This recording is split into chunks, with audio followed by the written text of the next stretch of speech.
नमस्कार, मैं हूं विकास सुखीजा और आप देख रहे हैं अब तक टाइम। दोस्तों, हम पहुंचे करनाल के सेक्टर 12 में, जहां पर भगवान परशुराम महाकुंभ राज्य स्तरीय समारोह का आयोजन किया जा रहा है। आप तस्वीरों में देख सकते हैं कि जितनी संख्या का दावा किया गया था उससे कहीं ज्यादा संख्या में इस समारोह के अंदर लोग पहुंचे हैं।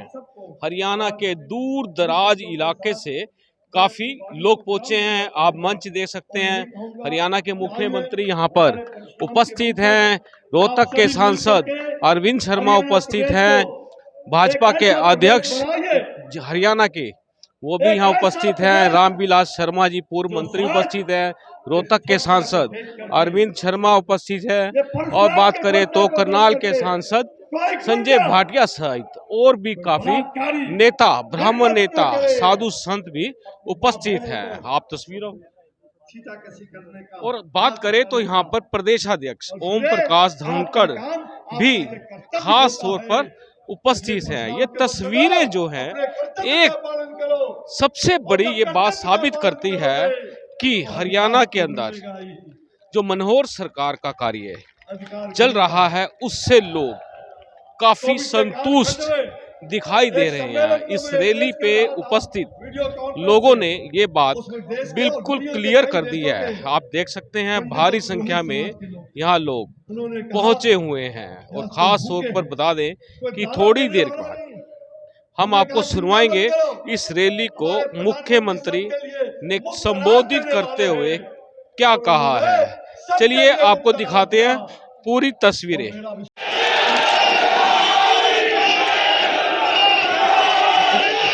परम आदरणीय मुख्यमंत्री, प्रदेश के यशस्वी मुख्यमंत्री श्री मनोहर लाल जी, उनका संबोधन, उनका उद्बोधन और उनका मार्गदर्शन हम सबके जीवन में नए मार्ग प्रशस्त करेगा। देवियों सज्जनों,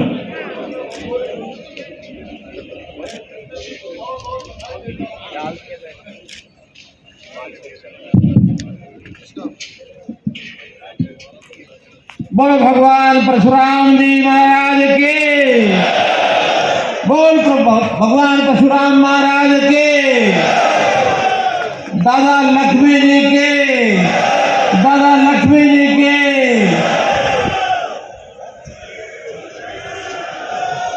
आज ये पवित्र नगरी, कर्ण जी की नगरी, और ठीक संबंध जोड़ा है हमारे केंद्र सरकार से। हमारे राज्य मंत्री फॉरेस्ट और एनवायरमेंट मंत्री, पर्यावरण वन जलवायु राज्य मंत्री श्री अश्विनी कुमार चौबे जी ने कि जहां इनका जन्म हुआ वो कर्ण जी की भूमि है और ये कर्ण जी का बसाया हुआ नगर है करनाल। तो इस नाते से मैं सबसे पहले हमारे केंद्रीय राज्य मंत्री जी का अभिनंदन करता हूं, स्वागत करता हूं। मंच पर विराजमान हमारे भारतीय जनता पार्टी के जुझारू प्रदेश अध्यक्ष श्री ओम प्रकाश जी धनखड़, हमारे महंत जी 1008 मंच श्री श्री कालीदास जी परमहंस जी चले गए, अभी उनको जाना था गुजरात, मुझे कह करके गए हैं, लेकिन उन्होंने भी हमारे मंच की शोभा बढ़ाई, उनका भी मैं अभिनंदन करता हूं। हमारे बीच में सभी हमारे नेता श्री मूलचंद जी शर्मा, हरियाणा सरकार में मेरे साथी मंत्री, हमारे यहाँ के उपस्थित सभी सांसदगण श्री संजय भाटिया जी, श्री रमेश कौशिक जी, श्री अरविंद शर्मा जी, जनरल डीपी वत्स जी, श्री कार्तिकेय शर्मा जी, पूर्व मंत्री हमारे पार्टी के बहुत ही वरिष्ठ नेता श्री रामविलास शर्मा जी। मित्रों, नाम बहुत है, अगर लूंगा तो इसी में समय जाएगा, समय बहुत हो गया है। उपस्थित सभी हमारे विधायकगण, पूर्व विधायकगण, सभी ब्राह्मण संस्थाओं के पदाधिकारीगण, भारतीय जनता पार्टी के सभी पदाधिकारीगण, उपस्थित अन्य जनप्रतिनिधिगण, मेरे बुजुर्गों, नौजवान साथियों, माताओं बहनों, पत्रकार छायाकार मित्रों, और साथी कलाकार बंधुओं, मैं आपका अपनी विशेष भूमिका से स्वागत करना चाहता हूं और वो विशेष भूमिका है, मैं करनाल से विधायक हूं। करनाल के जनप्रतिनिधि होने के नाते पूरे प्रदेश से आए हुए सप्त ऋषियों के वंशज का मैं सबका अभिनंदन और स्वागत करता हूं। भाइयों बहनों, जब इस प्रकार का कार्यक्रम होता है और जब मुख्य वक्ता से पहले दर्जनों वक्ता बोल जाते हैं तो सबसे बड़ी कठिनाई मुख्य वक्ता के सामने ये होती है कि क्या बात कही जाए क्या न कही जाए। तो जितना मसाला कहने वाला है वो हमारे सारे पूर्व के वक्ताओं ने ये कह दिया होता है। अब उसमें से दोहराऊंगा तो बहुत ज्यादा हो जाएगा, लेकिन फिर भी कुछ बातों का उल्लेख मैं जरूर करना चाहूंगा। मेरा सौभाग्य है कि आज भगवान परशुराम जी का यादगार दिवस, जो बताया जा रहा है कि हरियाणा बनने के बाद इस प्रकार का कार्यक्रम कभी प्रदेश में नहीं हुआ। ठीक कहा डॉक्टर अरविंद शर्मा जी ने कि छोटे मोटे कार्यक्रम सब होते रहे हैं। डॉक्टर अरविंद शर्मा ये ना समझे कि इनकी भाषण को मैंने सुना नहीं है, मैंने इनका भाषण भी सुना है, संजय भाटिया जी का भी सुना है, मैंने हर एक वक्ता का भाषण सुना है और इनका आभार व्यक्त करता हूं कि इन्होंने मुझे 10 साल के लिए मुख्यमंत्री देखने की इच्छा व्यक्त की है।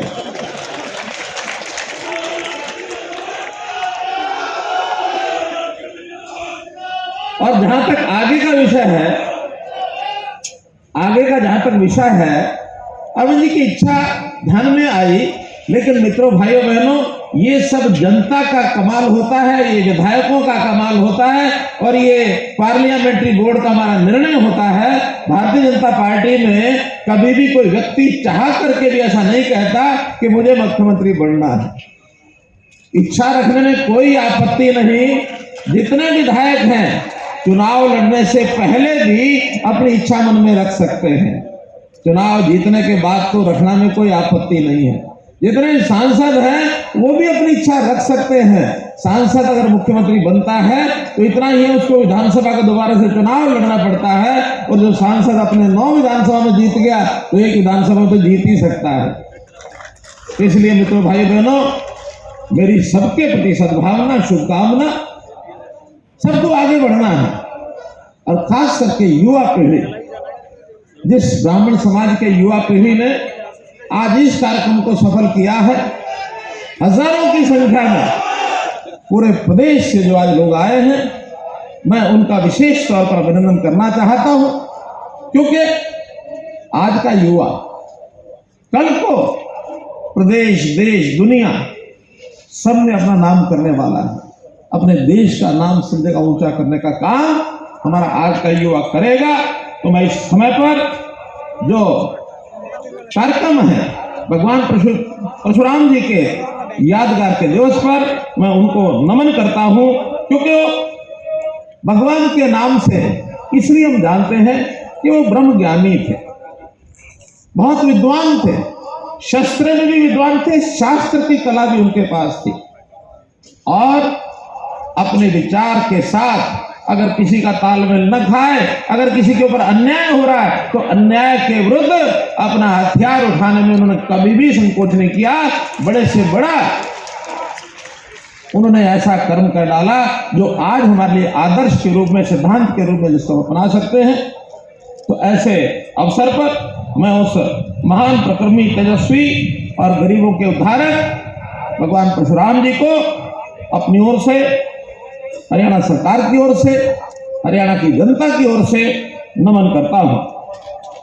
भाइयों बहनों, अपनी परंपरा संत समाज की रही है। बहुत महात्मा लोग ऐसे आए हैं जिन्होंने उनको विचार दिया, शिक्षा दी, संस्कार दिया, रहने सहने की कला सिखाई, एक सुखी जीवन कैसे बने, शांत प्रिय माहौल कैसे रहे, इसके लिए समाज की बुराइयों को दूर करने का काम सबने किया। सरकारें तो अपने विकास के काम में अपना लगी रहती है, इतना पैसा यहाँ से आएगा, इतना यहाँ चले जाएगा, ये सड़कें बन जाएंगी, स्कूल बन जाएंगे, अस्पताल बन जाएंगे, ये रेलगाड़ी बन जाएगी, जहाज बन जाएंगे, लेकिन समाज को एक वातावरण देना, अच्छे विचारों का वातावरण देना, ये संत महापुरुषों का काम होता है। हमने विचार किया कैसे संतों महापुरुषों के भी याद करने के कार्यक्रम, उनकी जयंतियां, उनके प्रकाशोत्सव ये दिन मनाए जाए, चाहे फिर महर्षि वाल्मीकि जी, गुरु रविदास जी, भगत कबीर जी, गुरु गोविंद सिंह जी, गुरु नानक देव जी, गुरु तेग बहादुर जी, बंदा बहादुर सिंह जी, महर्षि कश्यप जी, और चाहे भगवान परशुराम जी। हमारे धनखड़ जी कह रहे थे कि आप तो जयंती मनाने वाले एक मुख्यमंत्री के रूप में प्रसिद्ध हो गए हो, क्योंकि अभी 20 तारीख को एक हिसार के अंदर बाबा सूरसेन जी की जयंती का कार्यक्रम भी मुझे रख के बताया कि उसमें भी आना है। इसका हेतु क्या है? हेतु यह है कि महापुरुषों को बार बार याद करने से हमारे जीवन की कुछ कमियां दूर होती हैं, इसलिए हम उनको याद करते हैं। और इस काम में सरकार ने योजना बनाई है कि संत महापुरुष विचार मान सम्मान के जो कार्यक्रम है, ये योजना है, इसको हम लगातार करते रहेंगे। इसका अभाव था, इसको हम दूर कर रहे हैं, इसमें आगे बढ़ रहे हैं। और मुझे इस बात की खुशी है कि जो ब्राह्मण समाज है भगवान परशुराम जी के चिन्हों पर चलने वाला है। जैसे कहा कि एक जन्म और जाति से पहचान नहीं होती है ब्राह्मण समाज की। ब्राह्मण समाज जैसा एक शब्द का अर्थ अगर निकाला जाए, ब्रह्म जानाति ब्राह्मण, जो ब्रह्म को जानता है वो ब्राह्मण है। जो भगवान के दर्शन करा सके वो ब्राह्मण है।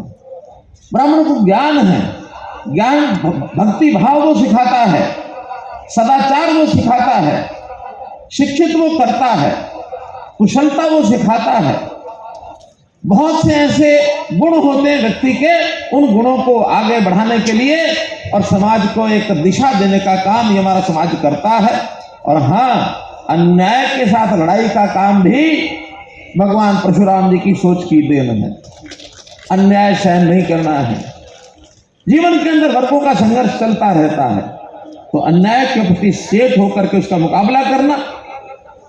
आखिर तो हमारे देश की आजादी जब हमें प्राप्त की तो कितने लोगों ने उसके अंदर संघर्ष करके अपने जीवन का बलिदान दिया। वीर सावरकर जी का नाम ले लो, मंगल पांडे के जैसे नाम की बात आई, कितने ही महापुरुष इस काम में आगे रहे। ब्राह्मण समाज के भी वीर जवानों का, बलिदानियों का बहुत बड़ा योगदान उसमें रहा है, उसमें कोई कमी नहीं रही है। तो मैं समझता हूं ब्राह्मण समाज का दर्जा समाज में एक ऊंचे दर्जे के नाते जो रखा गया है, उस दर्जे को हम सब मेंटेन रखेंगे और उस दिशा में आगे चलते रहेंगे। ज्ञान, धैर्य, उच्च चरित्र, मानव मात्र के कल्याण की जो बात है, ये लगातार हम करते रहेंगे। तो मित्रों भाइयों, आज भी समाज के अंदर बहुत सी कुरीतियां हैं। इन कुरीतियों को समाप्त करने के लिए अगर सबसे आगे आना होगा तो अपने इस समाज को आना होगा। चाहे वो दहेज प्रथा है, चाहे वो भ्रूण हत्या जैसी ऐसा एक लोगों ने कुछ इस प्रकार से कुछ कुकर्म करते रहे हैं, जिसको सरकार की शक्ति से और जो लड़ाई लड़ रही है, तो इस प्रकार से हम धर्म की रक्षा करने के लिए सब बुराइयों को हमें मिटाना है। इसी प्रकार से जैसे नशाखोरी, ये नशाखोरी भी जो है ये बहुत बड़ा एक अभिशाप। सत्याग्रह जी के नाम से कोई एक चौक का नाम रखा जा सकता है, तो मैं घोषणा करता हूं कि करनाल में भाई मतीदास जी, भाई सत्याग्रह जी के नाम से जो फुआरा चौक है, मुगल रेंज जहां बात शुरू होती है, वहां एक कुटिया जो निर्मल कुटिया वाली सड़क है, फुआरा चौक का नाम आज से भाई मतीदास सत्याग्रह छिब्बर चौक ये रखा जाएगा।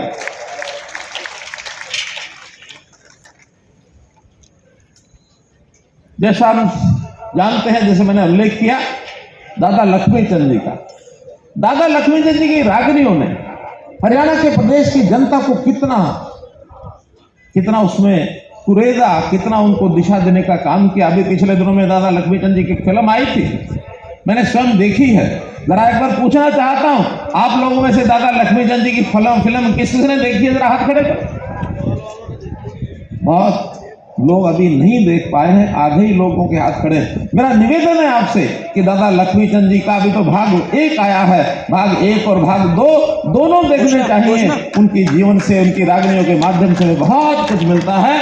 और हमने तो दादा लक्ष्मी चंद जी को एक मान सम्मान दिया है। हमारी एक यूनिवर्सिटी रोहतक में विजुअल आर्ट्स की एक यूनिवर्सिटी है, रामविलास जी ने हमें कहा कि इसका नाम दादा लक्ष्मी चंद जी के नाम से, हमने उसी समय स्वीकार किया, रामविलास जी उस यूनिवर्सिटी का नाम दादा लक्ष्मी चंद जी के नाम से वो यूनिवर्सिटी अब कहलाएगी।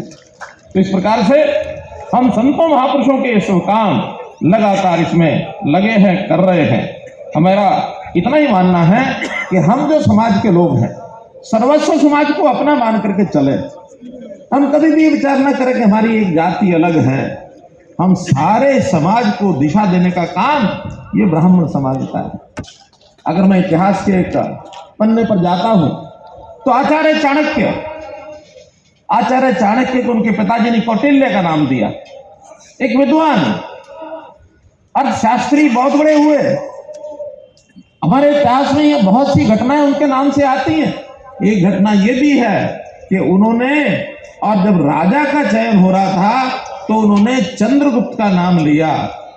और आपकी जानकारी के लिए मुझे भी बहुत देर में जानकारी मिली कि राजा चंद्रगुप्त अनुसूचित जाति से संबंध रखते थे। यानी आचार्य चाणक्य एक अच्छे व्यक्ति को, जो देश को कुछ न्याय प्रकार दे सकता है, उसकी पहचान की किसी जाति से हो तो इसमें जातियों का उल्लेख नहीं होता है। हम पूरे समाज को, मैंने तो 2014 में जब पहला चुनाव करनाल से लड़ा, एक नारा दिया था, हरियाणा एक, हरियाणवी एक। हरियाणा एक है तो सारे हरियाणियों मिलकर के करेंगे, हम जाति पाति के भेदभाव में नहीं चलेंगे। तो इसलिए मित्रों, हमको ये विषय भी ध्यान रखना है। और जहां तक आचार्य चाणक्य की बात है, कभी कभी ये भी आता है कि इनके ऊपर जितना शोध होना चाहिए उतना शोध नहीं हो रहा।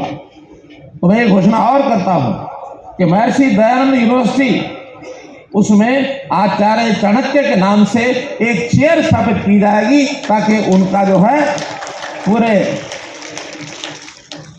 मान सम्मान के साथ उनके किए हुए कामों के ऊपर ध्यान हो और आचार्य चाणक्य के बारे में पूरी खोजबीन करके और समाज को हम दिशा दे सकें। मित्रों, भाइयों बहनों, बहुत से ऐसे समाज के जो आप काम करते हैं, सरकार भी ऐसे ही काम करती है। खास करके अगर मैं कहूँ तो ये जो गरीबों के कल्याण के लिए बहुत सी योजनाएं हमने बनाई हैं। ई गवर्नेंस हमने शुरू किया है, हमने परिवार पहचान पत्र शुरू किया है। गरीबी रेखा के नीचे जो लोग हैं वो बहुत बड़ी संख्या में हमारे यहाँ हैं, लेकिन पहले सरकार के जो नियम थे उसके कारण से केवल 9.5 लाख परिवार इसमें आते थे। हमने उस लेवल को थोड़ा आगे बढ़ाकर अब उसके अंदर 28,89,000 परिवारों को उसमें शामिल किया है कि वो गरीबी रेखा के नीचे आएंगे, उनको हर प्रकार का लाभ दिया जाएगा। और जब हर प्रकार के लाभ की बात आती है तो गरीब कौन है कौन नहीं है, इसका जैसे उल्लेख हो रहा था कि हमारा बोर्ड उसका एक प्रकार से पहचान करेगा। अब वो जमाना अलग हो गया, क्योंकि आज आईटी के माध्यम से हम सब घर घर की जानकारी रखते हैं। आज हमको पता है किस जाति में किस आय के कितने लोग हैं। आय के हिसाब से, भैया ढोल बंद कराओगे,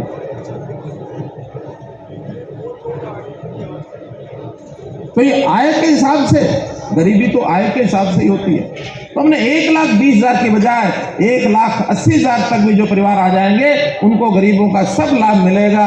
उनको कोई फीस स्कूलों में नहीं देनी पड़ेगी। उनको इलाज के लिए जो 5 लाख रुपए का बीमा है, केंद्र सरकार ने तो 15 लाख लोगों का किया है, हमने उसके अंतर्गत अब 28,89,000 अर्थात 14 लाख परिवार उसके अंदर बढ़ा दिए हैं। अगले 1 महीने के अंदर सभी परिवारों को गोल्डन कार्ड 5 लाख रुपए का मिल जाएगा, ताकि इलाज के ऊपर किसी का खर्च ना हो। कितनी बारीकी से हम काम कर रहे हैं। इसलिए मित्रों भाइयों, वो जमाना चला गया कि जो कुछ लोगों के जिम्मे हम लगाते हैं और वो उसकी गरीबी में से निकालते हैं। हाँ, एक विषय जरूर मुझे ध्यान में आता है कि हमारे जो पुजारी हैं, हमारे जो पुरोहित हैं, इनकी आज जो दशा है वो कोई बहुत अच्छी नहीं है। हमारे मंदिरों में पूजा करते हैं, पुरोहित घरों में जा करके परिवार कल्याण के लिए यज्ञ कराते हैं, बाकी सब कराते हैं। तो मैं आज एक घोषणा करता हूँ कि पुजारी और पुरोहित पुजारी पुरोहित के कल्याण बोर्ड की मैं घोषणा करता हूं, ताकि इन सबको उचित मानधन मिले।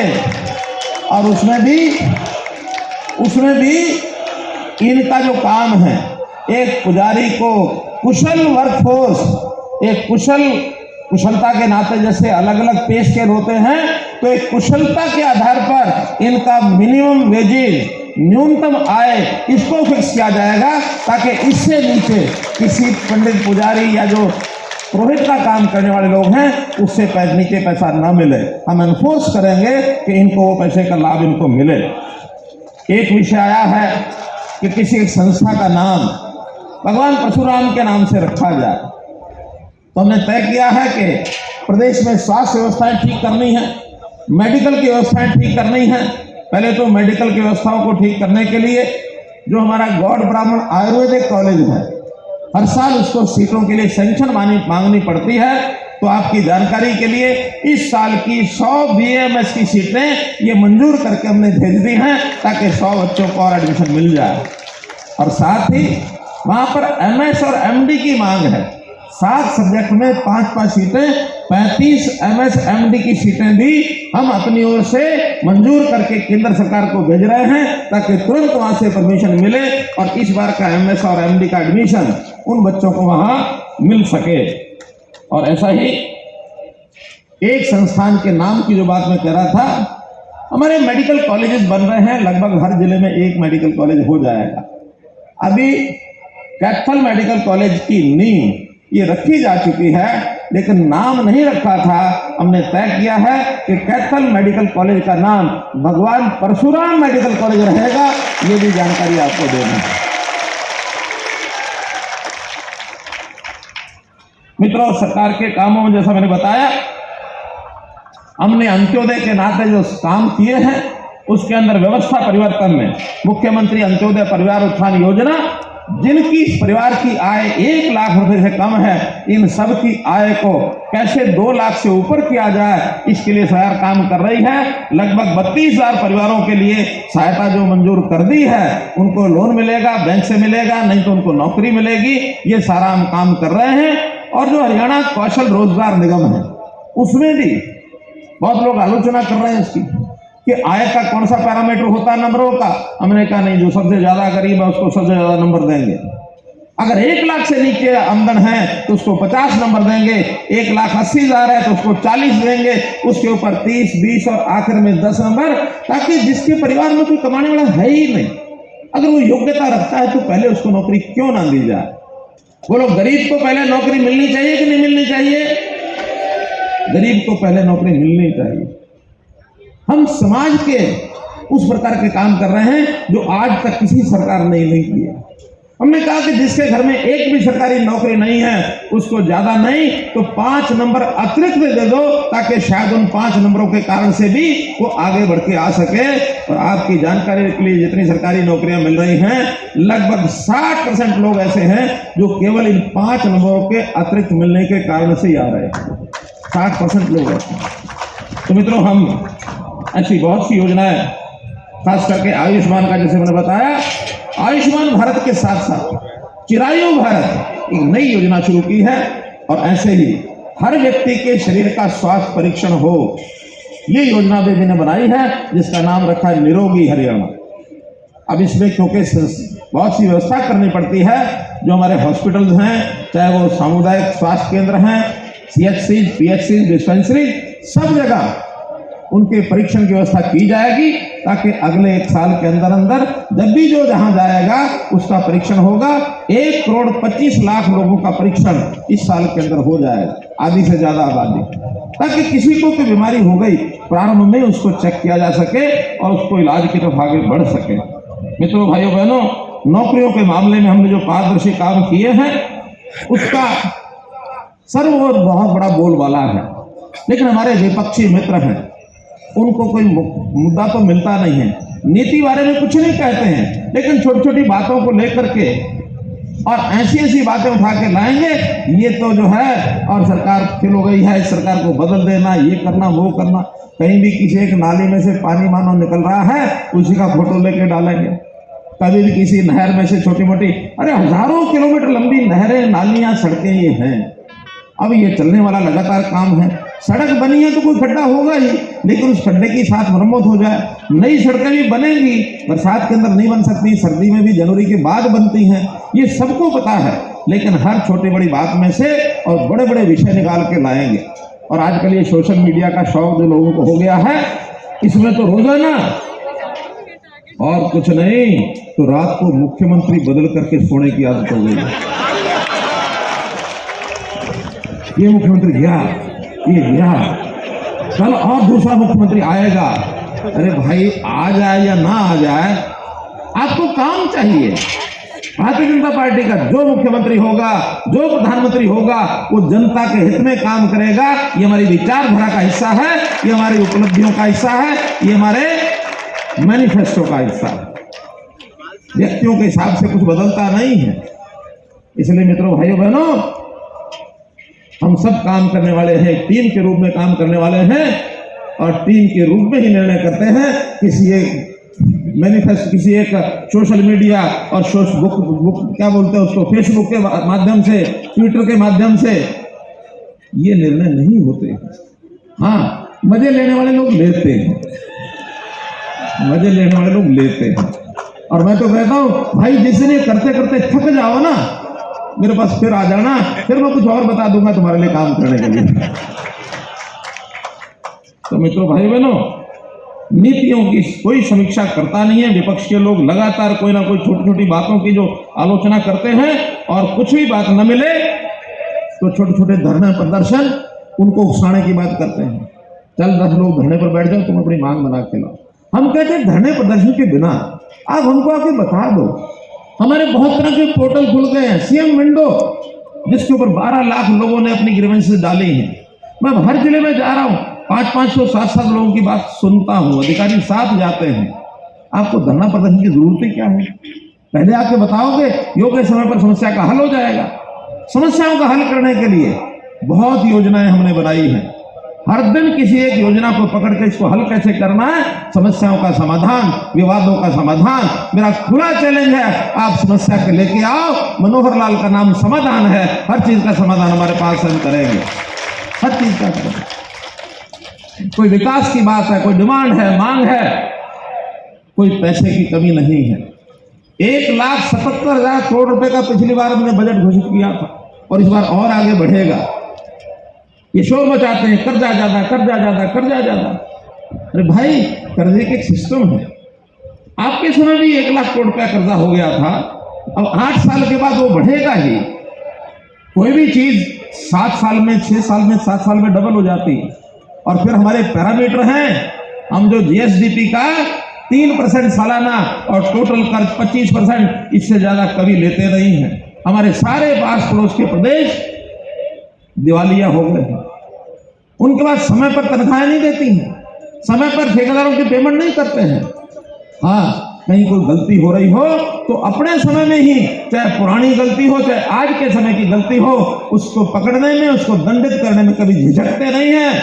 हमने बड़े बड़े ऐसे ऐसे लोगों के नाक में कस दी है नकेल कि गलती कर सोचेंगे नहीं।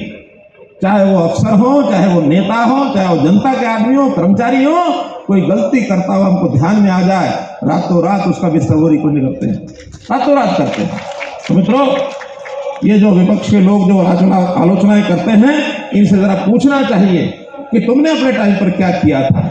ऐसी योजनाएं जो आज हम लगा रहे हैं, इनमें तो सपने में भी नहीं सोचा है। केवल कैसे लूटना, खसोटना, सरकार का पैसा अपने और अपने चहेतों के जेब में कैसा डाले जाए, इसकी योजना लगातार बनाते थे। हम उससे कोसों दूर है मित्रों, मैं आप सब लोगों का बहुत बहुत आभार प्रकट करता हूं, जो सहयोग और समर्थन आपने दिया। लेकिन अंतिम वक्ता जो होता है, वो खत्म करने से पहले लोग जुड़े रहते हैं, इसलिए कुछ और बातें आएंगी, इंतजार है ना। तो एक बड़ी घोषणा मैं ये कर रहा हूं कि भगवान परशुराम जी का जन्मदिन अक्षय तृतीया, ये गजटेड हॉलीडे होगी और ये इस साल से लागू हो जाएगा।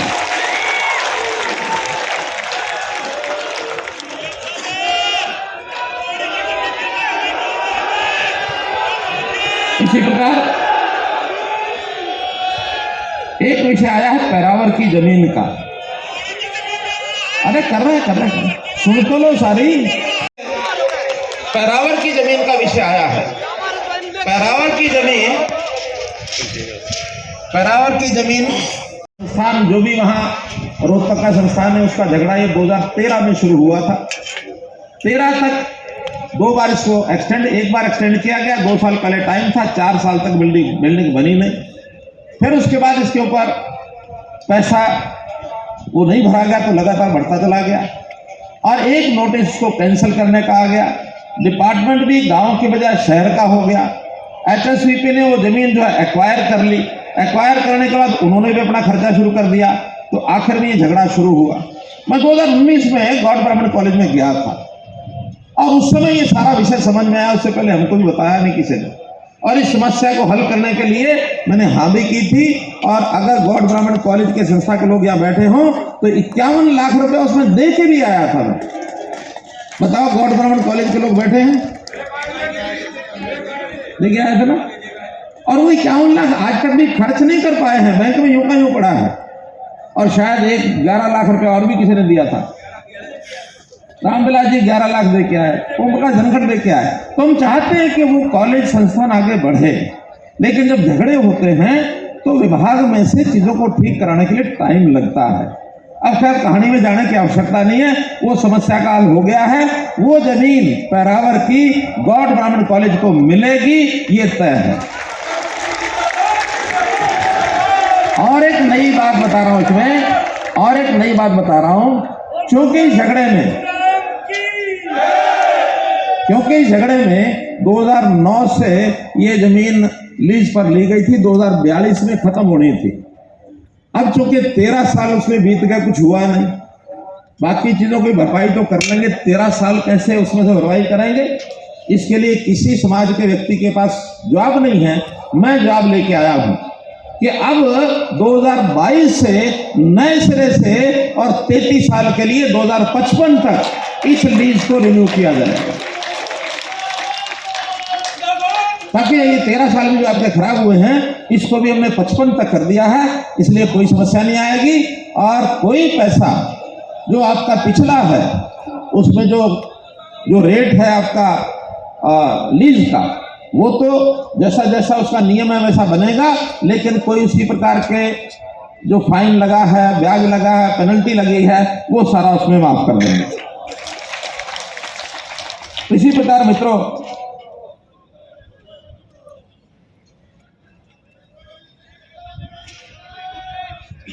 भगवान परशुराम जी के ऊपर एक मन में ये भी विचार आया है कि उनकी जीवनी पर, उनके चित्र से एक पोस्टल स्टैंप, डाक टिकट ये जारी की जाए।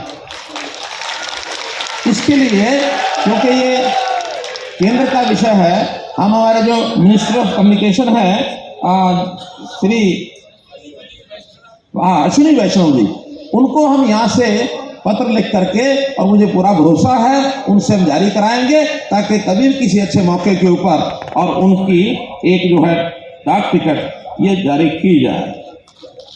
जहां तक ईपीबीजी का विषय है, सुनने का विषय सुनिए, आप अलग अलग ना बोलो, एक एक चीज को सुनो। अब ईपीबीजी का मामला क्या था सुनिए। इसमें 10% का आरक्षण उन लोगों के लिए था जिनको बाकी आरक्षण कहीं नहीं मिलता। अब ये योजना पहले यहां बनी थी हरियाणा में, बाद में यही योजना केंद्र सरकार ने बढ़ा दी। नाम दूसरा था, इकोनॉमिकल वीकर सेक्शन, EWS। 10% का जो आरक्षण यहां था वही सेंटर में था। हमने वो सेंटर की जो योजना है उसी को अडॉप्ट कर लिया है, इसलिए वो 10% का आरक्षण वो जारी रहेगा, ना वो EWS हो या EPBG हो, फर्क नहीं है। अब अंतर रह गया एक कि कुछ लोगों की भर्ती हुई थी, नाम सिलेक्ट हो गए थे, उसमें से आधे से ज्यादा भर्ती को नियुक्ति पत्र मिल गए थे। लेकिन जब ये बीच में चेंज हुआ, केंद्र सरकार ने वो बनाया, उसके बाद कोर्ट ने उसके ऊपर एक थोड़ा रंगा डाला था कि अब इसके बाद EWS में जो भर्ती होंगे वही लागू रहेंगे, बाकी बचे हुए EWS के लोगों को नियुक्ति नहीं दी जा सकती। लेकिन हमने उसमें अपील कर दी है कि ऐसे जो बचे हुए 400-500 लोग हैं, वो जो ईपीवीजी के हैं, उनकी तारीख भी शायद 20-22 तारीख लगी हुई है। हम पुरजोर हाई कोर्ट के अंदर अपने वकील को खड़ा करके इसके लिए कोशिश कर रहे हैं कि उन बचे हुए लोगों को भी हम नियुक्ति दिला सकें, उनको नियुक्ति हम दिला सकें। ये हम 20 और 22 तारीख के आसपास इसका निर्णय करवाएंगे।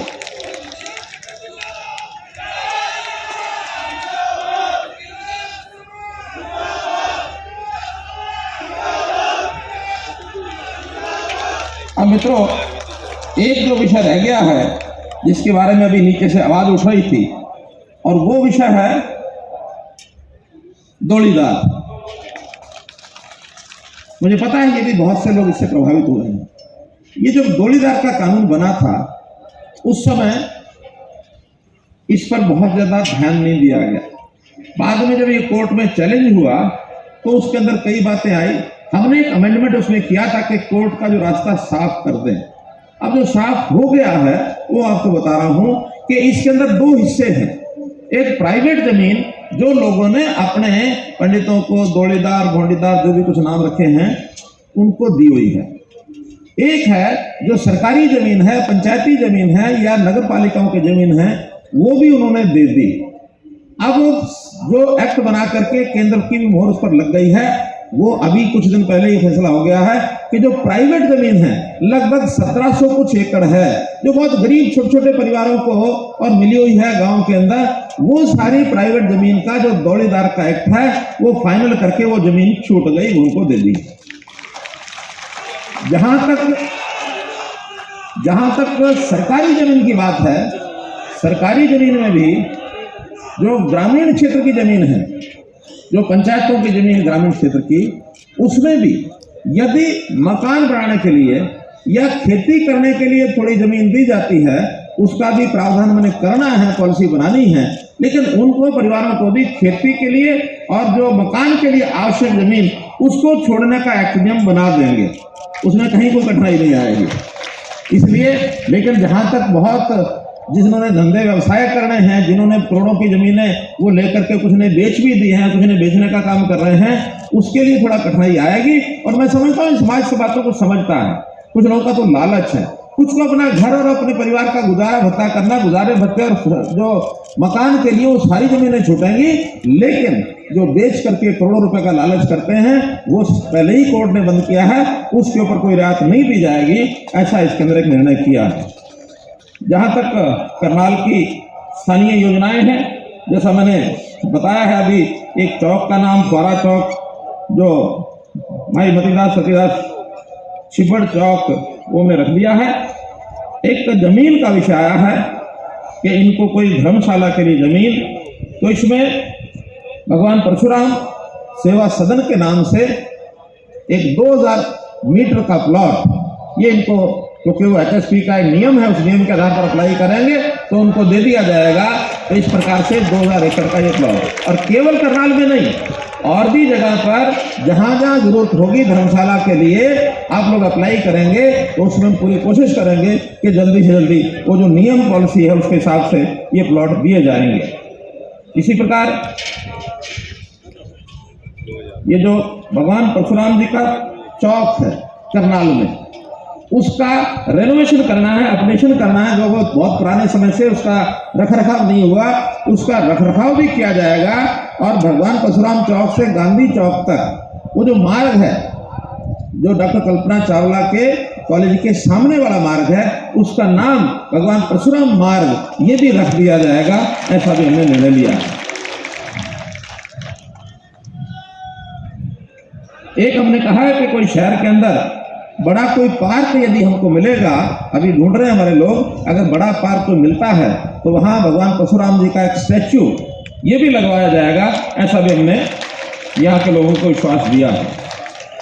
कुछ धर्मशालाएं हैं यहाँ करनाल में, कुछ धर्मशालाओं को तो पैसा हमने रिलीज किया है, हमारे पास आ गए थे, एप्लीकेशन लेकर के उनको दिया है, वो मान भी गए कि हमको मिला है।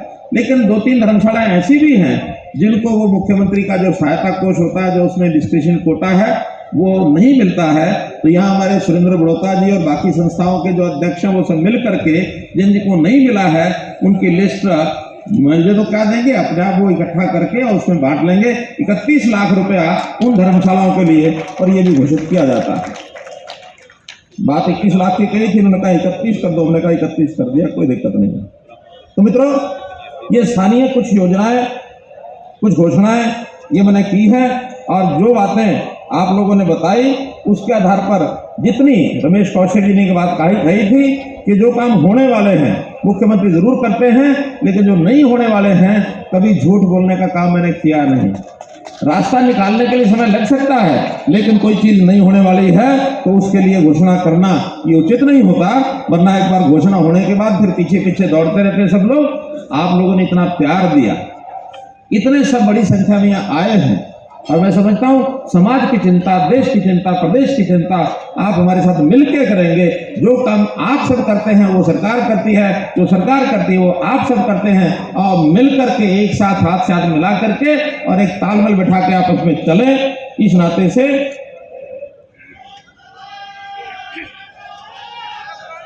नाते से जो जो डिमांड्स हमारे नेताओं ने, सांसदों ने, चाहे हमारे रामविलास जी शर्मा पूर्व मंत्री हैं, चाहे सांसदों में संजय भाटिया जी हैं, हमारे अरविंद शर्मा जी हैं, डीपी वत्स जी हैं, रमेश कौशिक जी हैं, या अभी जो हमारे साथ जुड़ गए इंडिपेंडेंट इस नाते से बन रहे, वो सांसद बने होंगे लेकिन वो पार्टी के साथ जुड़ गए हैं, इसलिए हमने भी उनको सांसद बनाने में सहयोग किया। कार्तिकेय शर्मा जी हैं, और जो हमारे विधायक और मंत्री हैं, जैसी जैसी उन्होंने सजेशन दिए वो सारे सजेशन के हिसाब से हमने ये सब मांगे मान ली हैं। बहुत बहुत धन्यवाद, बहुत बहुत आभार, सबका बहुत बहुत आभार।